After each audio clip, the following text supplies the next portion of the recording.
आज के वीडियो में हम 12 ज्योतिर्लिंगों के दर्शन करेंगे। हम जानेंगे कि ये 12 ज्योतिर्लिंग भारत में किस किस जगह पर स्थित हैं और साथ ही साथ हम इन ज्योतिर्लिंगों से जुड़ी पौराणिक कथाओं के बारे में भी जानेंगे। और वीडियो के एंड में हम कुछ आरतियां भी देखेंगे जो कि इन ज्योतिर्लिंगों पे होती हैं, जैसे कि बाबा महाकाल की भस्म आरती। और वीडियो स्टार्ट करने से पहले मैं आपसे कहना चाहूँगा कि अगर आपने अभी तक इस चैनल को सब्सक्राइब नहीं किया है तो प्लीज़ इसे सब्सक्राइब भी करें। चलिए स्टार्ट करते हैं अपने आज के वीडियो से। सोमनाथ ज्योतिर्लिंग गुजरात। सोमनाथ ज्योतिर्लिंग 12 ज्योतिर्लिंगों में से पहला ज्योतिर्लिंग है और ये गुजरात के सौराष्ट्र में स्थित है। इस ज्योतिर्लिंग का संबंध स्वयं चंद्रदेव से है, तभी इसका नाम सोमनाथ है। इसके पीछे की पौराणिक कथा कुछ इस तरह से है। चंद्रदेव की शादी दक्ष की 27 बेटियों के साथ हुई थी। इन 27 रानियों में से चंद्रदेव रोहिणी नामक रानी का ज्यादा ध्यान रखते थे और बाकी रानियों पे ध्यान नहीं देते थे। इस पर क्रोधित होकर के दक्ष ने चंद्रदेव को श्राप दिया कि चंद्रदेव की रोशनी का तेज कम होता जाएगा। इस श्राप से बचने के लिए चंद्रदेव ने भगवान शिव की आराधना करी और इस पर प्रसन्न होकर के भगवान शिव ने चंद्रदेव को इस श्राप से मुक्त किया। पौराणिक कथाओं के अनुसार माना जाता है कि चंद्रदेव ने ये मंदिर सोने का बनवाया था। उसके बाद रावण ने इस मंदिर को चांदी का बनवाया और फिर श्री कृष्ण ने इस मंदिर को चंदन का बनवाया। इतिहास के अनुसार माना जाता है कि अलग अलग युद्धों की वजह से सोमनाथ मंदिर 17 बार टूटा है और इसका पुनर्निर्माण हुआ है। आज जो हम सोमनाथ मंदिर देख रहे हैं उसका निर्माण श्री वल्लभ भाई पटेल ने करवाया था। और ये है सोमनाथ ज्योतिर्लिंग के आरती के दर्शन।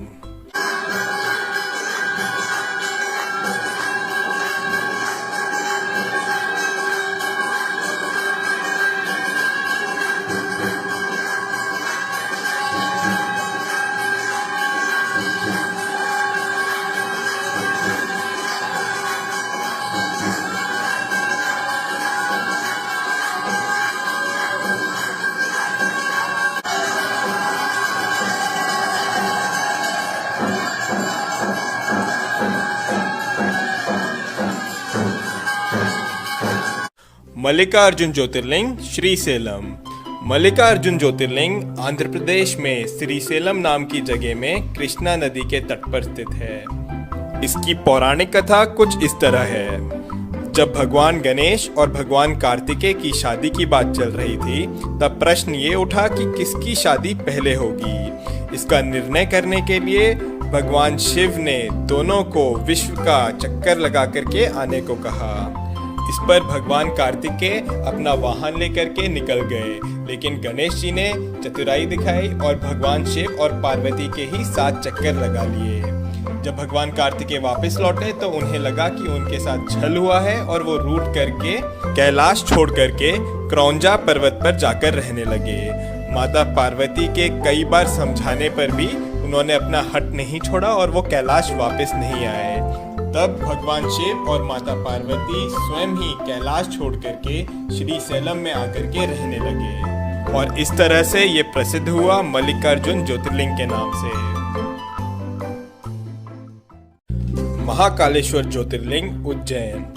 महाकालेश्वर ज्योतिर्लिंग उज्जैन में शिप्रा नदी के तट पर स्थित है। माना जाता है कि महाकालेश्वर ज्योतिर्लिंग स्वयंभू है, यानी कि वो खुद से यहाँ उत्पन्न हुआ है। महाकाल ज्योतिर्लिंग की विशेषता ये है कि ये एकमात्र दक्षिण मुखी ज्योतिर्लिंग है। यहाँ पर हर रोज सुबह 4 बजे भस्म आरती होती है जो कि पूरे विश्व में प्रसिद्ध है। उज्जैन के लोग महाकाल को इस नगरी का राजा मानते हैं। और ये है महाकाल बाबा की आरती के दर्शन।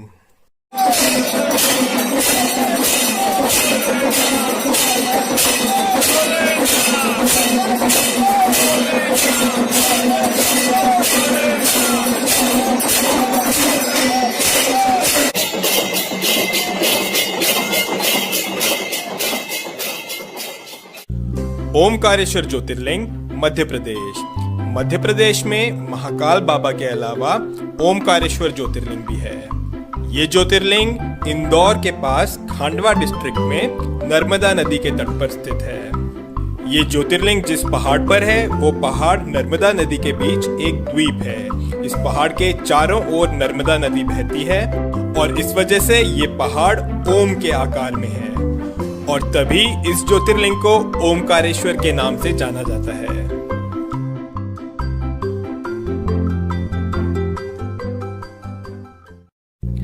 बैद्यनाथ ज्योतिर्लिंग देवगढ़ झारखंड। झारखंड के देवगढ़ डिस्ट्रिक्ट में बाबा बैद्यनाथ धाम है।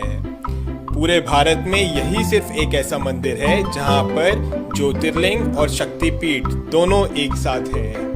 बाबा बैद्यनाथ को लेकर के कई सारी पौराणिक कथाएं हैं और उनमें एक कथा ये भी है कि यही वो जगह है जहां पर रावण ने भगवान शिव को प्रसन्न करने के लिए अपने 10 सिरों का बलिदान दिया था।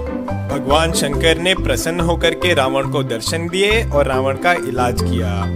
तभी इस धाम को वैद्यनाथ के नाम से जाना जाता है क्योंकि भगवान शंकर ने वैद्य की तरह रावण को ठीक किया। भीमाशंकर ज्योतिर्लिंग महाराष्ट्र। भीमाशंकर ज्योतिर्लिंग महाराष्ट्र में पुणे के पास सह्याद्री हिल्स पर है। यहाँ से भीमा नदी उत्पन्न होती है। इसकी पौराणिक कथा कुछ इस तरह से है। त्रिपुरासुर नामक राक्षस इस जगह पर काफी उत्पात मचा रहा था। उसको खत्म करने के लिए भगवान शिव खुद यहाँ पर आए और उससे युद्ध किया और उसको खत्म किया। युद्ध के बाद भगवान शिव काफी थक गए थे और यहाँ पर बैठ करके उन्होंने आराम किया और माना जाता है कि भीमा नदी उनके पसीने से निकलने वाले जल से उत्पन्न हुई। इसके बाद वहाँ के लोगों ने भगवान शिव से प्रार्थना करी कि वो यहीं पर ही बस जाएं, तो भगवान शिव प्रसन्न होकर के यहाँ पर हमेशा के लिए भीमाशंकर ज्योतिर्लिंग के रूप में स्थापित हो गए। रामेश्वर ज्योतिर्लिंग तमिलनाडु। रामेश्वर ज्योतिर्लिंग तमिलनाडु में रामनाथ नाम की जगह पर है। ये 12 ज्योतिर्लिंगों में से एक ज्योतिर्लिंग तो है ही, साथ ही साथ ये हिंदू धर्म के अनुसार 4 धामों में से एक धाम भी है। रामेश्वर ज्योतिर्लिंग की स्थापना स्वयं श्री राम ने करी थी। लंका तक जाने के लिए समुद्र पार करने से पहले श्री राम ने स्वयं इस शिवलिंग की स्थापना करी थी, तभी इसको रामेश्वर नाम से जाना जाता है।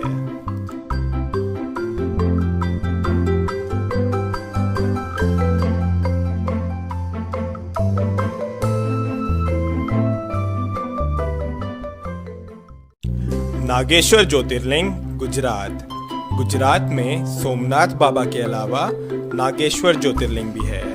ये ज्योतिर्लिंग गुजरात में द्वारका के पास दारुकावना नामक जंगल में स्थित है। ये ज्योतिर्लिंग बाबा शंकर के नागों के रूप को दर्शाता है। शिव पुराण के अनुसार इसकी एक कथा भी है। माना जाता है कि यहाँ पर एक राक्षस का जोड़ा रहता था जिसका नाम था दारुका और दारुकी।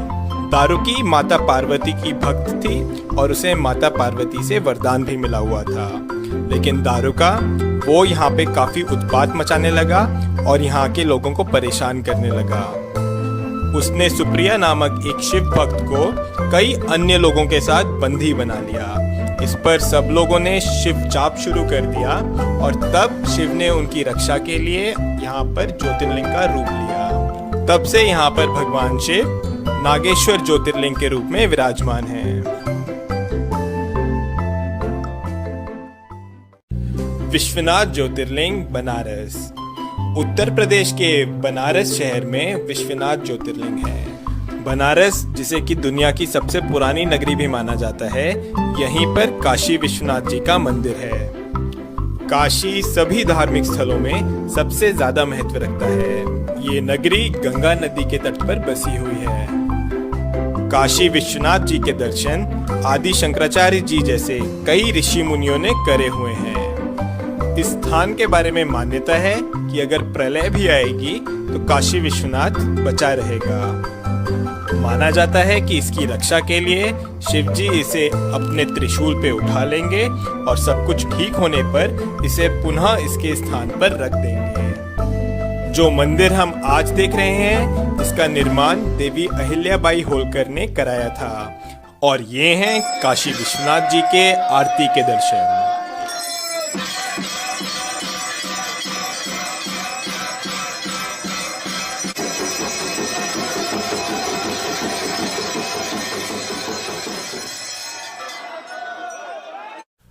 त्र्यंबकेश्वर ज्योतिर्लिंग नासिक।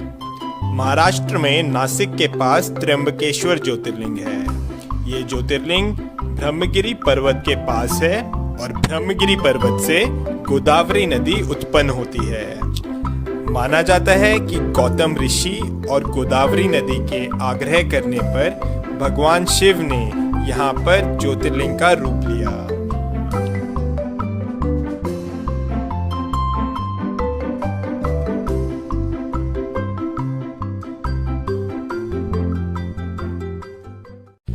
केदारनाथ ज्योतिर्लिंग उत्तराखंड।